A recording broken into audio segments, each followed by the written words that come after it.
You may see a video with some of that footage, you may not see it. I'm just gonna tell you right now, the job wasn't gonna be worth the headache, so I just reversed everything and put that particular piece back to stock. And like I said, I'll touch on that in another video.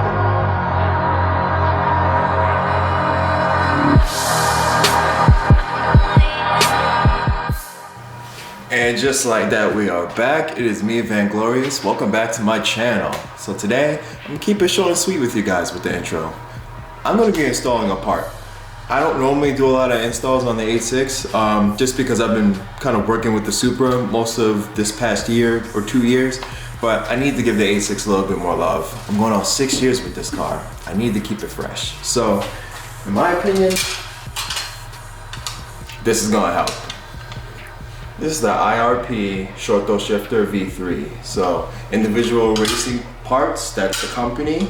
They make this beautiful shifter. And the cool thing about this is that it reduces your shifts by 60%. So the throw on the shift reduced by 60%. That should be pretty cool, right? Apparently this install, according to most people who do it, is kind of tedious. I'm gonna have to get underneath the car and take the actual shifter linkage out. And I'm gonna have to actually take the actual shifter of the vehicle that I obviously came with. I have to take that out as well. Now, from what it looks like on a lot of the videos that I've seen, it's not that difficult. So I wanted to give you guys my rendition of an install, and maybe if there's some things that got left out from other people's videos, I'll be sure to plug them in there. This way you don't bump into any of the things that I bump into or any of the other guys have bumped into. So it should be straightforward, but let's get right into it.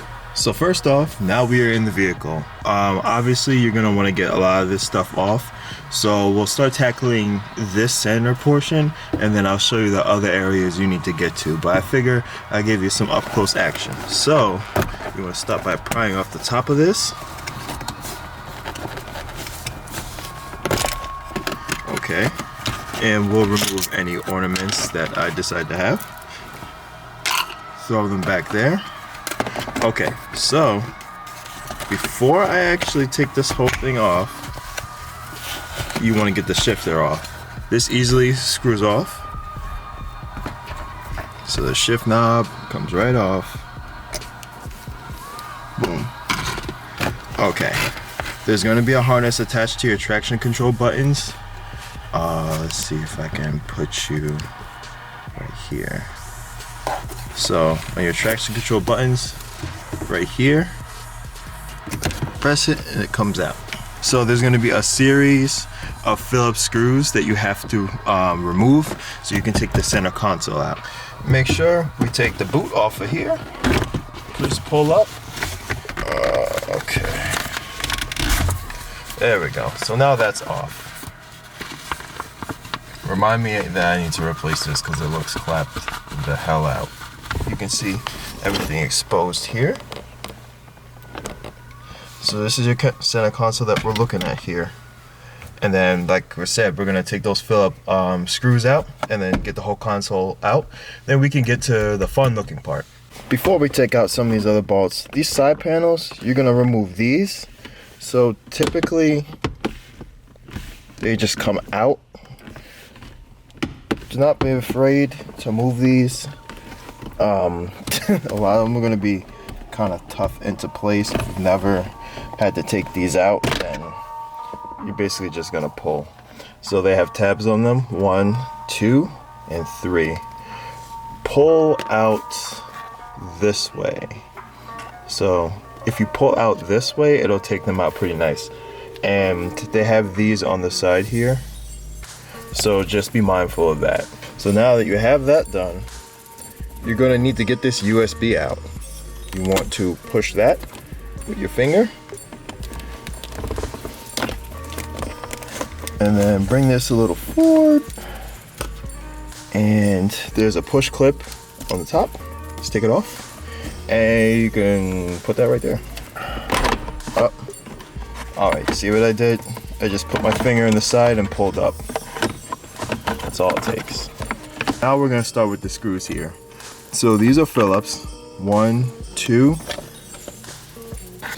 Then if you move this, it's 3, 4, 5, and 6. Once you remove those, you could take off this whole center console.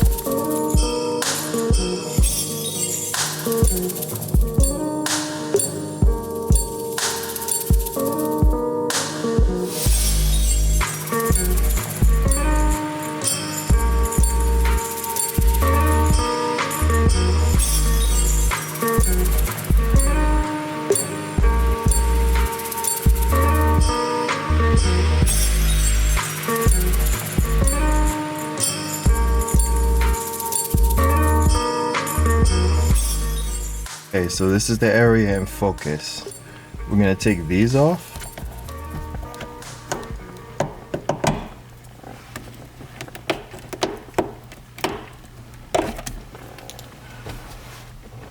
So those go in our little place. This foam here, you're gonna remove that. Okay, so you're gonna have some bolts here to get out. 1, 2, 3, and 4. Once you do that, you'll be able to take this whole section out. So let's go get the proper tools. So get your 12mm ratchet and get them suckers off.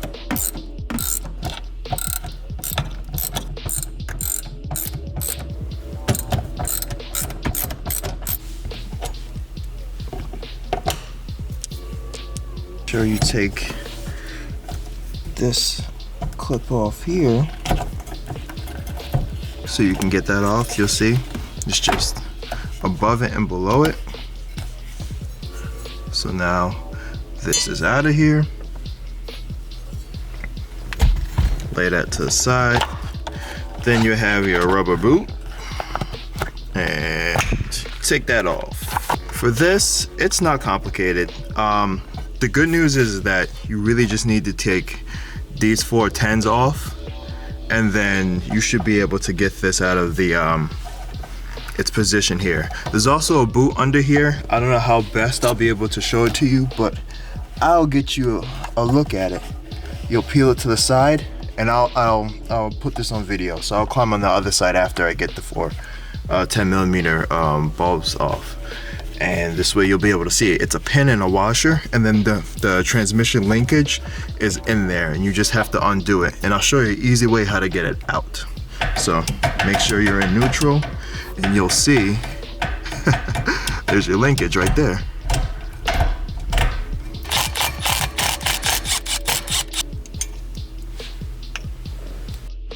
All right, switch to the GoPro now.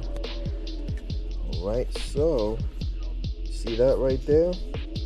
This cotter pin we gotta take out, and there's a washer right here, and that has the linkage in it. So once you push, after you have that out, okay, well, that's gonna be on the ground, so maybe don't do what I did. Just maybe that'll make the bloopers, maybe it'll make the real thing. You'll just have to see. Okay, so the neat trick on how to get this out is you go in and bring the shifter this way and just push the linkage out, and you'll be able to feel it, and you'll hear a pop. Then just lift up, shifter is out. So we're almost halfway there. That's really it. So in terms of what's going to happen after this is that this whole assembly here is not going to be used with this IRP shifter. You're going to be taking this out. The only way to get this out is from going underneath the vehicle, jack it up, put it on jack stands. What we're going to be doing is we're going to take this whole assembly out and then put the new one in. So you will see shortly. It might seem intimidating, it might seem tedious, it really isn't that bad. Just have to take your time. All right, peeps. So, you're probably guessing, what the fuck happened down here? Well, I'm gonna tell you. So basically what is going on down here is a whole lot of crazy. So I have a jack with wood on them because what we're gonna be doing is dropping the transmission mount and the drive shaft mount as well. But you wanna drop them a few inches. And the thing is that you want something that the transmission can rest on. So you'll see here, we're pointing towards the both places for each mount. Like I said, just undo them and they'll come down a little bit gently, and this will give you some leeway to get the shifter carrier out. So that's the whole reason why we're underneath the car. So this is why we're doing what we're doing. I know it was kind of dark and there wasn't enough light. Come to find out, one side of my I guess headlights was out on my flashlight thing, but that was really it. You know, that's really what you're doing underneath the vehicle. It posed a threat because some of the bolts in those placements were rusted. So for the drive shaft, they gave me some issues, and for the transmission mount, it gave me some issues too. So this is precisely why this whole thing was disjointed. So this happened over a span of 1 to 2 days. I say 1 to 2 because I just didn't feel like doing it the next day, and then I finally just decided to go ahead and get it done. So that's what you're seeing, and yeah, just get that done. Everything else, give it some patience and it'll come out. And it's out. The pain in my backside is finally out. I'm super excited. I don't know about you guys, but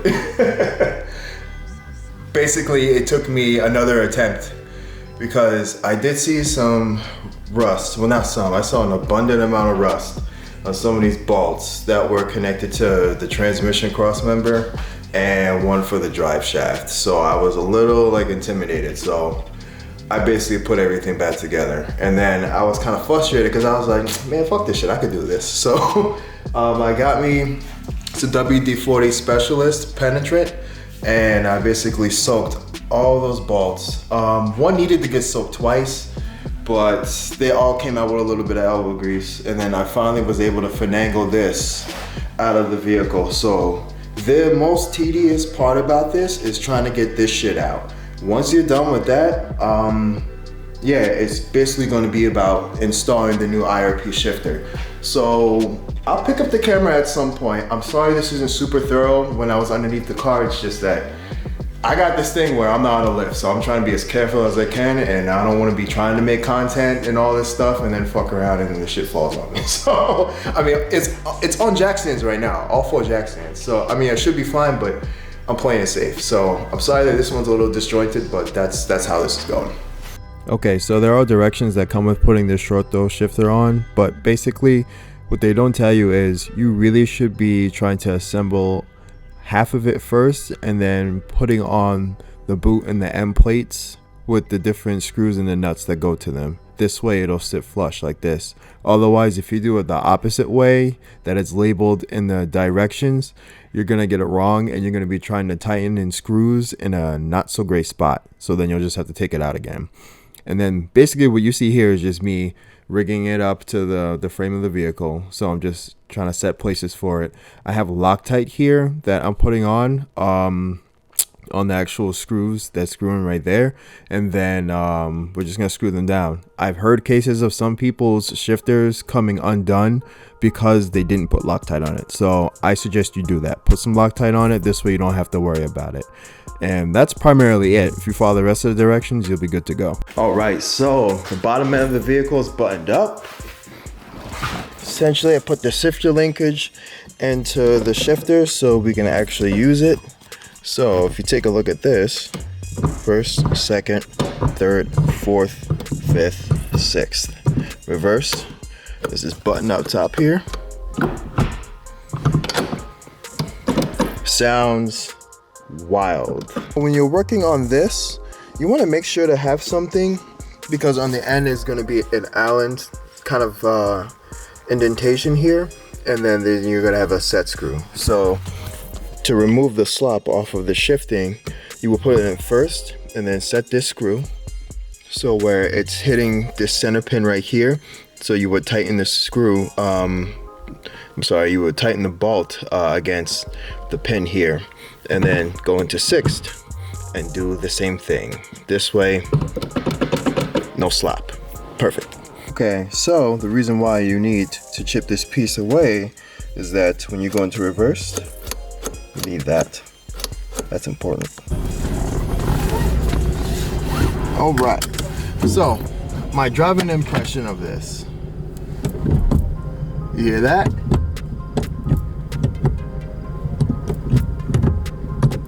That's solid. That is solid. So right off the bat, you can tell that these shifts are crispy.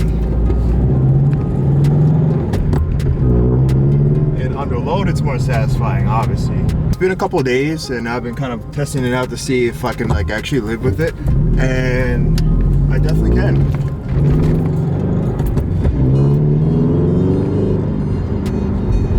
Now there is one con, but I'll get to that in a little bit. Everything else is pretty good. You saw how the install went for me. If you do not have any intuitive mechanical skills, or if you do not trust yourself to do this by yourself, go get it done at a shop. And I probably wouldn't recommend this if you have high mileage or you live in an area where you do get snow every year, because you saw I had to deal with some, you know, rusty bolts. But I mean, so long as, like I said, you have the know-how to get things done, this shouldn't be too much of an issue. So aside from the install, everything fits back really nice in this center stack here. So put everything back together. I've been driving for a few days now with it, and nothing has came apart, nothing has gone wrong, everything works as designed. It's really exciting.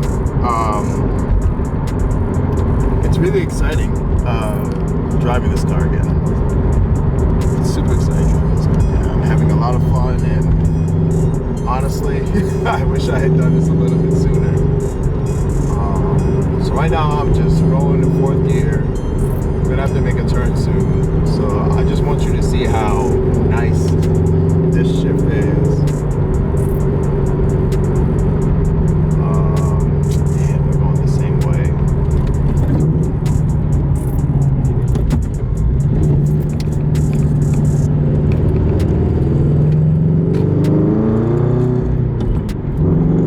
Talk about the bad thing now. So this rattle, this is the rattle people can't stand, and I understand how that could be a deal breaker, especially if you're someone who is looking to do this. If you will not be able to stand this rattle, or you drive in silence, you probably should not get this. Go ahead and get a Billetworks short throw shifter, a Carboy short throw shifter, any one of those, because that is going to turn you off.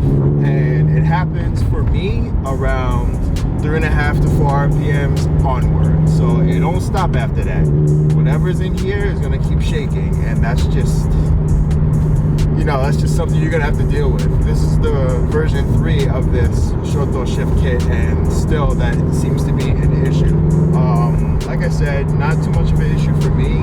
Like if this was in the Supra, yeah, I would probably be a little tight. I'd be like, nah, man, I'm not dealing with that. But since it's in this car, I don't particularly care. I play my music relatively loud, so I mean, you're obviously still gonna notice it even with music, but it's really not that bad. Like for me, it's not that bad. So use your judgment and don't second guess it. If it's something that you know is gonna annoy you, don't do it, because quite frankly, these run for about $500 and so. So you know, you gotta weigh your pros and cons on that one. As far as the driving is concerned, I feel like I'm way more connected with the road. I've actually fallen into more of a habit of wanting to drive this car. So the steering wheel and the shift now combo together, to me, that was enough to draw me back in to drive this car a little bit more. And if you like this dope ass hat that I'm wearing, you can actually get it on my website, Vangloriousm.com, Vanglorious.com. You can get this hat. I also have a silver turbo hat as well, so you guys can see the hip. Rocking some pistons on my head. So pretty sick idea. I love the design, so I figured let's get this into production. So if you guys want that hat, like I said, head over to Vanglorious.com, pick up your hat. Super sick, and been enjoying wearing this hat. I can't take it off, it's so good. So what do you think I should do next? Leave a comment down below. Curious to I'm curious. I'm curious to know, what do you guys think I should do next in this video?